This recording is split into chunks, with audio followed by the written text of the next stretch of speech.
अस्सलाम वालेकुम dear students, hope that all of you are fine. और आज जो हम टॉपिक स्टार्ट करेंगे वो है क्लास 9th केमिस्ट्री से related chapter number 1 states of matter and phase changes. इसमें हम डिफरेंट स्टेट्स ऑफ मैटर के बारे में पढ़ेंगे, यानी सॉलिड, लिक्विड और गैस के अंदर जो भी चेंजेस आ रहे हैं, जो भी फिजिकल चेंजेस हैं या केमिकल चेंजेस हैं, उनसे रिलेटेड स्टडी होगी। पहला टॉपिक है 1.1 व्हाट इज केमिस्ट्री, यानी केमिस्ट्री की डेफिनेशन से रिलेटेड है। उसके बाद different branches of chemistry given है, जिसमें टोटल हमारे पास 11 ब्रांचेस ऑफ केमिस्ट्री इंक्लूडेड है। इसके बाद एक छोटी सी एक्सरसाइज गिवन है इसी ब्रांचेस ऑफ केमिस्ट्री से रिलेटेड, उसको हम सॉल्व करेंगे।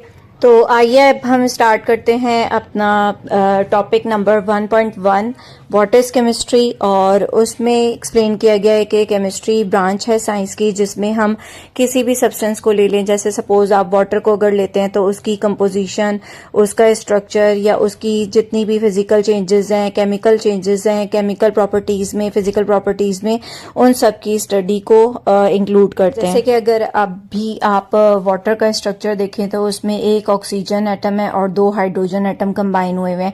अब वो किस एंगल पे कंबाइन हुए हैं, कैसा स्ट्रक्चर फॉर्म कर रहे हैं, कितने लोन पेयर्स इसके ऊपर मौजूद होते हैं, इन सब की स्टडी। इसके अलावा फिजिकल चेंजेस को अगर हम देखें या फिजिकल प्रॉपर्टीज को देखें तो उसमें इसका वाटर का कलर, वाटर की टेस्ट, वाटर का ओडोर, स्मेल आ जाएगी, ठीक है, ये सब इंक्लूडेड होगा। उसके अलावा केमिकल चेंजेस में, यानी कि अगर हम हीट प्रोवाइड करते हैं वाटर को तो वो किस स्टेट ऑफ मैटर में चेंज होगा, या अगर हम उसको ठंडा करते हैं तो वो किस स्टेट ऑफ मैटर में चेंज होगा। ये सब डिटेल्स हम पढ़ते हैं केमिस्ट्री के अंदर।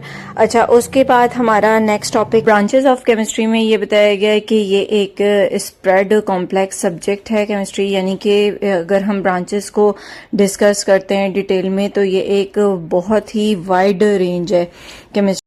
मतलब ये कि बस आप ये समझें कि इसकी स्टडी से तरक्की और पेशरफ्त की नई राहें खुलती हैं। इसमें सबसे पहले जो आपको ब्रांच गिवन है वो है फिजिकल केमिस्ट्री।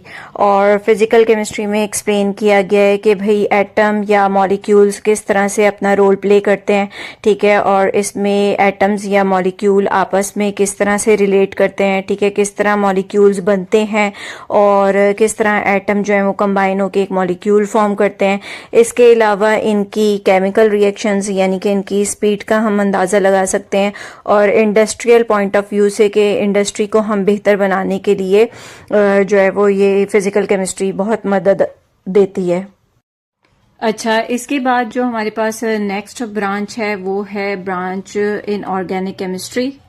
और इस ब्रांच में वो तमाम कंपाउंड्स इंक्लूडेड नहीं होते जिसमें कार्बन और हाइड्रोजन के केमिकल बॉन्ड्स हों, और फिर यानी कि इसमें दूसरे तमाम एलिमेंट्स मौजूद होते हैं, जैसे कि सल्फर हो गया, नाइट्रोजन हो गया, ऑक्सीजन हो गया, फास्फोरस हो गया। और ये तमाम इनऑर्गेनिक कंपाउंड्स में metals, non metals, acids, basis और सॉल्ट्स शामिल होते हैं। और इन कंपाउंड्स को हम मेडिसिन्स में, इसके अलावा कैटलिस्ट में, पिगमेंट्स में, कोटिंग्स के लिए और इंडस्ट्रियल मटेरियल के तौर पर हम यूज़ करते हैं। अच्छा जी, अब नेक्स्ट हमारी जो ब्रांच है वो है ऑर्गेनिक केमिस्ट्री। और ऑर्गेनिक केमिस्ट्री में हम उन कंपाउंड्स के बारे में पढ़ते हैं जिसमें हाइड्रोजन और कार्बन मौजूद होते हैं। इसमें जो है वो कार्बोनेट्स या बाइकार्बोनेट्स, ऑक्साइड्स, कार्बाइड्स के बारे में बात नहीं होती, बल्कि इसमें वो ब्रांचेस शामिल हैं जो कि जैसे कि प्रोटीन हो गया, कार्बोहाइड्रेट हो गया, लिपिड्स हो गया और दूसरे तमाम इनके ऊपर होने वाले तमाम रिएक्शंस और प्रॉपर्टीज, उनकी रिसर्च शामिल होती है, ठीक है। तो ये सारे जो है वो ऑर्गेनिक केमिस्ट्री में इंक्लूडेड है। अब नेक्स्ट जो हमारे पास ब्रांच है केमिस्ट्री की वो है एनवायरमेंटल केमिस्ट्री। और इसके नाम से ही पता चल रहा है कि जो हमारे माहौलियाती चेंजेस हैं, ठीक है, जितने भी हमारे प्लेनेट के अंदर चेंजेस आ रहे हैं, चाहे वो फिजिकल चेंजेस हों या केमिकल चेंजेस हों, बायोकेमिकल चेंजेस हों, उन सब की स्टडी आती है एनवायरमेंटल केमिस्ट्री में। और एनवायरमेंटल केमिस्ट्री में हम यानी कि हवा, मिट्टी, पानी, इसके अलावा इनके अंदर डिफरेंट केमिकल्स और केमिकल्स के डिफरेंट जो है वो पार्टिकल्स, इन सब की जो चेंजेस होती हैं या रिलीज होती है, उन सब को हम स्टडी करते हैं। और इसके अलावा it help in understanding the causes and effects and solutions of different types of pollution, यानी कि जो माहौलियाती आलूदगी है उससे बचने के तरीके भी हम जान सकते हैं इसकी स्टडी करने से। अब नेक्स्ट है हमारे पास एनालिटिकल केमिस्ट्री, और एनालिटिकल केमिस्ट्री को हम तज्जियाती केमिस्ट्री भी कहते हैं।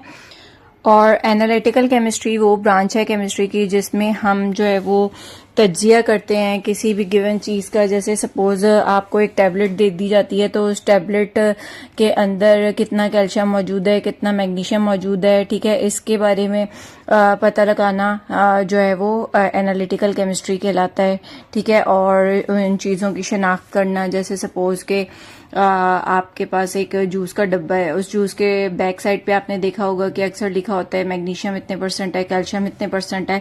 तो वो सारी जो तज्जिया है, एनालिसिस है, वो सब किस में आता है? एनालिटिकल केमिस्ट्री में। अच्छा, इसके बाद इसमें आपको ये भी बताया जाता है एनालिटिकल केमिस्ट्री में कि भाई जो जदीद साइंसी आलात हैं उनकी मदद से ये तज्जिए ज़्यादातर मौसर और तेज रफ्तारी से किए जा सकते हैं। तो एनालिटिकल केमिस्ट्री हमारे लिए बहुत हेल्पफुल है। फिर नेक्स्ट हमारे पास है branch biochemistry, branch number 6। Biochemistry में हम नाम से ही पता चल रहा है कि लिविंग ऑर्गेनिजम्स के अंदर जितने भी केमिकल रिएक्शंस हो रहे होते हैं, मेटाबॉलिज्म का प्रोसेस है या फिर कैटाबॉलिज्म, एनाबॉलिज्म का प्रोसेस इसमें इंक्लूडेड है। तो ये सारा स्टडी यानी हमारे अंदर खाने की डाइजेशन किस तरह से हो रही है, किस तरह एनर्जी प्रोवाइड की जाती है, ठीक है, इन सब की स्टडी जो है वो बायोकेमिस्ट्री में आती है। बायोकेमिस्ट्री इंसानों के अलावा, ह्यूमन लाइफ के अलावा, प्लांट्स के अंदर भी, पौधों के अंदर भी, कि पौधों के अंदर किस तरह से केमिकल चेंजेस हो रहे हैं, ठीक है, या फिर जानवरों के अंदर, एनिमल्स के अंदर किस तरह से चेंजेस आ रहे हैं, इन सब की स्टडी कहलाती है बायोकेमिस्ट्री। यानी कि बायोकेमिस्ट्री में हम लिविंग ऑर्गेनिजम्स और इसके अलावा प्रोटीन, कार्बोहाइड्रेट, लिपिड्स और न्यूक्लिक एसिड के स्ट्रक्चर और फंक्शंस के बारे में भी हम डिटेल में पढ़ते हैं। 7th ब्रांच है हमारे पास अब न्यूक्लियर केमिस्ट्री, और न्यूक्लियर केमिस्ट्री में हम न्यूक्लियस के अंदर, एटम के न्यूक्लियस के अंदर जितने भी चेंजेस आ रहे हैं, सपोज के फिजन रिएक्शन हो रहा है या फिर फ्यूजन रिएक्शन हो रहा है, यानी कि ब्रेकिंग का प्रोसेस हो रहा है या फिर कंबाइनिंग प्रोसेस हो रहा है, इन सब की स्टडी हम करते हैं न्यूक्लियर केमिस्ट्री में। अब जैसे कि एटम है, एटम का न्यूक्लियस अगर ब्रेक हो रहा है तो न्यूक्लियस ब्रेक होता है तो इलेक्ट्रॉन, प्रोटॉन, न्यूट्रॉन्स जो हैं वो ब्रेक हो जाते हैं। और न्यूट्रॉन्स, इसके अलावा क्या होता है कि अल्फा पार्टिकल्स, बीटा पार्टिकल्स और गैमा पार्टिकल्स में जो है ये ब्रेक होते हैं, ये फॉर्म होना शुरू हो जाते हैं, प्रोड्यूस होना शुरू हो जाते हैं। तो इन सब की स्टडी जो है वो न्यूक्लियर केमिस्ट्री में आती है, ठीक है। यानी न्यूक्लियाई ऑफ एटम अगर ब्रेक हो रहा है तो उसकी स्टडी हम न्यूक्लियर केमिस्ट्री में करते हैं। न्यूक्लियर केमिस्ट्री भी बहुत जगह पर अप्लाई होता है, जैसे एग्रीकल्चरल प्रोसेस के अंदर, इसके अलावा मेडिसिन्स में और इंडस्ट्रियल पॉइंट ऑफ व्यू से और डिफरेंट रिसर्चेस में भी न्यूक्लियर केमिस्ट्री इंक्लूडेड है। और रेडियो एक्टिविटी से भी ये डील करती है, जैसे कि एमआरआई वगैरह, लेज़र या स्कैन्स जो हम करते हैं, तो वो सारी स्टडी भी न्यूक्लियर केमिस्ट्री में ही आती है, ठीक है। यानी कि लेज़र भी इसी पे ही डिपेंड करता है। अच्छा जी, नेक्स्ट है हमारे पास पॉलीमर केमिस्ट्री, और पॉलीमर केमिस्ट्री में हम लार्ज मॉलिक्यूल्स को डिस्कस करते हैं। लार्ज मॉलिक्यूल किस तरह से एक दूसरे से लिंक्ड होते हैं, मॉलिक्यूल्स यानी कि मैक्रो मॉलिक्यूल्स, ये आपस में कंबाइन होते जाते हैं और कंबाइन होके एक लार्ज चेन फॉर्म करते हैं, जैसे कि प्रोटीन, सेल्यूलोज, न्यूक्लिक एसिड्स, ये सारे नेचुरली अकरिंग पॉलीमर्स हैं। और नेक्स्ट हमारे पास है ब्रांच नंबर 9 जियोकेमिस्ट्री, और जियोकेमिस्ट्री के नाम से ही पता चल रहा है कि अर्थ से रिलेटेड है, यानी अर्थ की केमिकल कंपोजिशन, उसकी सोर्सेज, उसके मिनरल्स की स्टडी जो है वो जियोकेमिस्ट्री में आती है। और जियोकेमिस्ट्री में हम ज़मीन से रिलेटेड हर चीज़ को एक्सप्लोर करते हैं। इसके अलावा इसकी मिनरल एक्सप्लोरेशन और तमाम जितनी भी मैपिंग हो रही है, ये इन्वायरमेंट से रिलेटेड मॉनिटरिंग है, फॉरेस्ट्री और मेडिकल रिसर्च में भी ये हमारे काम आती है। अच्छा जी, नेक्स्ट है हमारे पास मेडिसिनल केमिस्ट्री, ये ब्रांच नंबर 10th है, और इससे हमें पता चल रहा है कि ये इंसानी सेहत के लिए इस्तेमाल होने वाली तमाम दवाइयाँ, उनकी फॉर्मेशन, उनकी तैयारी और उनकी तख्लीक के से मुतालिक होती है, ठीक है। और इसमें मेडिसिन की डिस्कवरी, उसको कैसे इस्तेमाल करना है और उसके इंसानी जिस्म पर क्या असरात होते हैं, उनकी स्टडी के बारे में बताती है। और लास्ट है हमारे पास एस्ट्रोकेमिस्ट्री, ये 11th ब्रांच आपकी बुक में दी हुई है।